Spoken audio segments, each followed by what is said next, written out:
ou de casa, dá licença que eu estou chegando.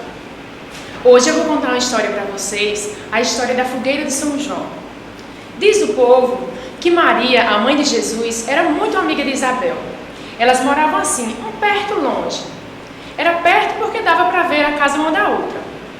Mas era longe porque tinha que andar a pé mais de 1 hora para sair da casa de uma e chegar na casa da outra. Pois bem, aconteceu que Isabel estava esperando um filho. Sua barriga estava bem grande. E Maria queria muito ajudar quando o neném nascesse. Então elas combinaram assim.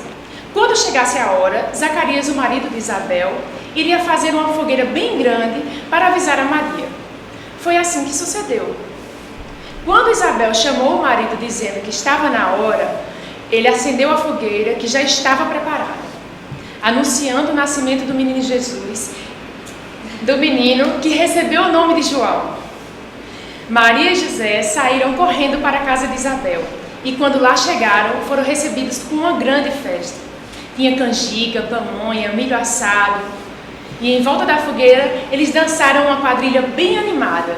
Sanfoneiro, puxa o fole!